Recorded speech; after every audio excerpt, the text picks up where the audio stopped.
네, 저는 시조 쓰는 정수자입니다. 제가 수원의 글꾼이라고도 가끔 소개를 하는데요. 시조만 쓰는 게 아니라 사실 뭐 평론, 논문, 산문 이런 거 두루 글을 쓰는 입장에서 글꾼이라는 표현도 합니다. 우리는 문학에선 등단한다고 보통 얘기하는 건데요. 시작은 1984년인데 등단한 시기가 그 전에 이제 그런 게 있었어요. 중앙일보를 보고 있는데 시조 교실이라는 걸 그 지면에서 열어서 아마추어들이 거기에서 응모하고 어떤 설명 혹은 이제 지도를 받으면서 계속 쓰는 거를 더 심화하게 되는 게 있었어요. 그래서 한번 응모를 해봤더니 거기 뽑혀서 그 뒤부터 재미 붙여서 쓴 게 시조라는 우리 지금 정형시로 와서 등단을 84년에 하게 됐죠. 그리고는 계속 조금 약간의 주목도 받으면서 활동하다가 잠깐 쉬었어요. 한 7년 정도를 안 쓰고 있다가 94년에 수원으로 다시 와서 혼자 독립하면서 시간이 많아지고 그때부터 더 이제 본격적으로 열심히 다시 쓰기 시작했죠. 그리고 지금에 이르니까 올해로 수원에 와서부터 다시 쓴 거는 30년이 되네요. 어느 면에서는 회의도 좀 있었고 한편으로는 내가 이렇게 조금 더 잘 쓰는 게 계속되지 않으면 고갈되면 내가 안 되겠다. 약간의 그 미천이 떨어지면 못 쓸 것 같은 이런 불안감도 있었죠. 그래서 공부를 더 해야 되겠다는 게 결정적이었고 그렇게 공부를 다시 하다가 보니 그냥 시간이 좀 많이 지났어요.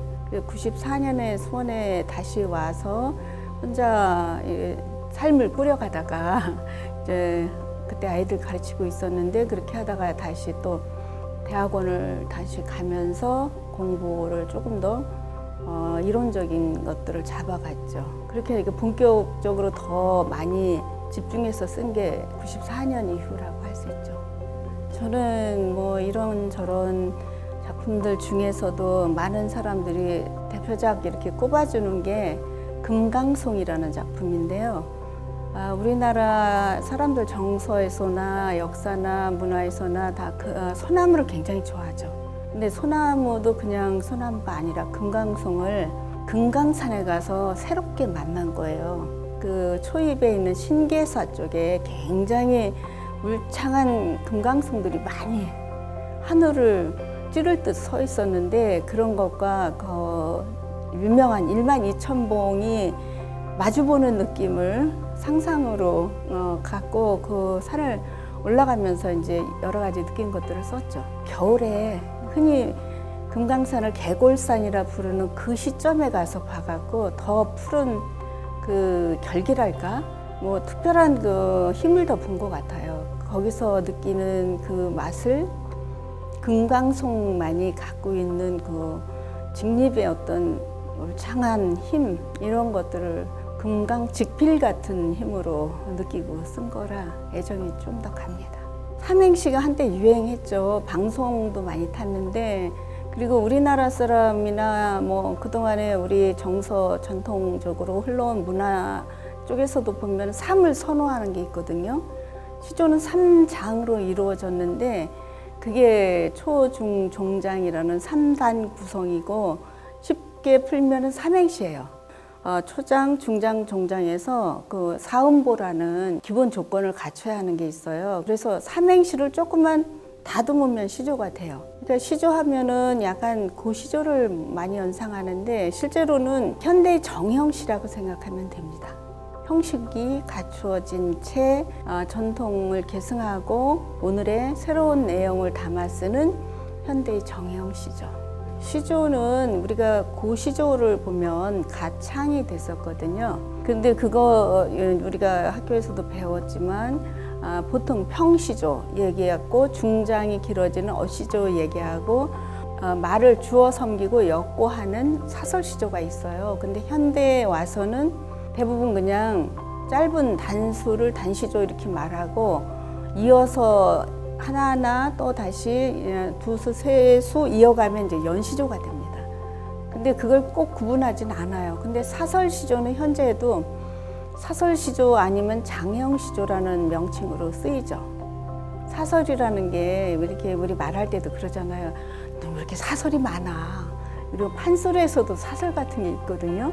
그런 것들이 이제 우리가 말을 많이 엮어서 나열하고 반복하고 주어 섬기는 그 가락을 타면서 거기서 해학, 풍자, 비판 이런 걸 섞어 넣으면서 사설의 힘이 더 커졌죠.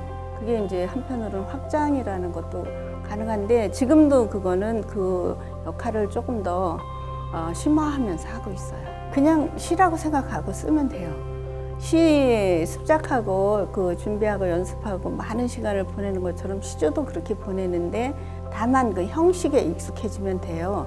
형식을 내면화한다고 할 수 있는데 3장 구조 말했던 삼행시 같은 3단 구성 거기에 네 걸음의 말이 그 음보라고 하는 지금 우리 서구에서 들여온 개념이지만 네 걸음의 마디를 이루는 것을 3장, 3단에서 하면 됩니다. 현대의 자유시가 마음껏 어떤 형식이든 제한 없이 마구 쓸 수도 있고 굉장히 많이 확장되는 데 비하면 이제 시조는 형식적인 제한은 있는 거죠. 근데 그 안에서 우리 말의 그 기본 율격, 가락 이런 것들을 타고 노는 맛이 또 다르고 지금 현대 사회는 절제가 많이 필요하다고 생각하는데 과잉이 정말 많은 것들을 문제를 일으키는데 여기서 절제가 굉장히 중요해요. 그래서 절제를 극대화할 수 있는 어느 면에서 정신적으로나 물질적으로나 절제가 필요한데 그것들이 그만큼 이제 시조 형식에서는 많이 발휘된다는 거죠. 그래서 일물일어설이라는 문학에 꼭 맞는 단어는 거기에 있을 수밖에 없게 대체 불가능의 언어가 있으면 좋은데 그것들을 시조에서는 더 찾게 되는 그런 게 있습니다. 그런 이제 꼭 맞는 그 말을 찾았을 때 그 시 속에서 그 빛이 날 때 그게 이제 희열이라고 하면 희열이 오는 거죠. 흔히 영감을 얻는다는 말을 많이 하는데 지금은 그렇게 영감이라는 말들이 낭만주의 시대에 쓰이던 그런 것과는 다르게 여겨지긴 하죠. 연상, 뭐 이미지 이런 거 어떤 영감 같은 시적 순간들이 있긴 합니다.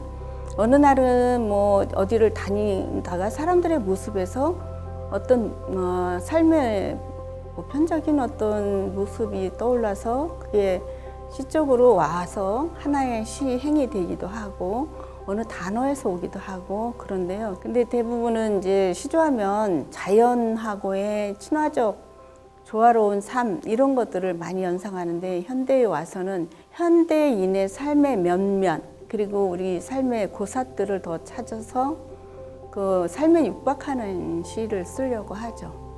그냥 문학, 그냥 시 이렇게 대접해도 됩니다. 형식이 조금 더 이전부터 있었던 거에 제한을 받는다 이런 선입견을 갖지 않고 봐도 현대 시와 크게 다르지 않은 작품들이 많은데 일단은 이제 시조라는 선입견이 작동하면 그거를 좀 다르게 볼 수 있거든요. 그런데 이런 게 있죠. 우리에게는 오래전부터 고전적으로 전통적으로 내려온 미의식 같은 게 있죠. 그런 게 좀 시조에는 더 많이 남아있다고 생각을 해요. 그래서 우리의 문화, 역사 혹은 뭐 삶의 여러 면모에서 발견한 것들이 시조에서는 조금 더 묵은 것들이 많이 나올 수는 있어요. 오래된 것들, 새로운 힘을 또 찾을 수도 있다고 생각합니다. 시조는 이제 우리가 신라 향가부터 19채 향가라는 그 형식부터 정제되어 왔다고 이제 학설에서 정설로 삼는 유래거든요. 그래서 고려 때 이제 정제가 더 됐고 지금까지 이어져 오는 형식은 우리가 보면은 우리 말에 2, 3음절이 많은데 그것들에 토시가 붙으면 3, 4음절이 대체로 돼요. 그런 우리 말에 가장 적합한 뭐랄까 시상의 정제가 들어가요. 그래서 그런 맛을 말맛이나 삼장의 맛도 더 누릴 수 있는데 그것들이 이제 조금 더 가락, 율격을 타고 흘러서 내 속에 들어오고 또 이게 나가는 이런 맛을 조금 더 느끼지 않을까 생각합니다. 산문도 경기도 수원 관련해서 많이 썼고요. 그리고 수원 화성과 관련해서 별도로 가사 시집이라는 걸 냈어요. 그 수원 화성에 대한 시가 여러 편이 있습니다. 우리는 그냥 말할 때 시조, 시 이렇게 구분 안 하고 시 이렇게 말을 많이 하는데 화성이나 화성에 관련된 여러 가지 문화적인 것들이 그리고 역사적인 어떤 상황들이 우리에게 이제 시적 자극이 되기도 하거든요. 그래서 수원에서 그런 활동을 하면서 같이 어울리는 사람들이 수원 역사적 전통이랄까 정체성이랄까 이런 것들에 대한 조금 더 탐구에 들어가는 맛이 있습니다. 그게 시적인 어떤 힘도 되고 그래서 나는 외부에서 보면 수원하면 떠오르는 정수자 이렇게 말하는데 그게 이제 화성과 또 직결돼요. 수원 화성에서 활동하는 사람 중에 이제 문인하면은 정수자를 떠올린다 이렇게 얘기하는 분이 많아서 그게 나하고는 아주 밀접한 사이가 됐습니다. 세계에서 모든 곳에서 유명한 유산은 사람들이 오게 하는 그 도시를 매력 있게 하는 큰 힘이 되는데 그 예술적 전통의 힘도 된다고 생각해요. 수원 화성이 굉장히 아름다운 조선 성곽 예술의 꽃이라고 할 만큼의 미학적이고 철학적이고 또 다른 이제 여러 가지를 포함하는 역사적인 것까지 들어있는 성이라고 해서 그곳이 이어지고 사람들한테 또 어떤 상상력이나 뭐 표현력을 자극하는 힘도 되지 않나 그런 생각을 해봅니다. 그래서 함께하는 시간이 즐겁고 그걸 통해서 이제 수원에서의 삶이 더 풍요롭다는 생각을 해요.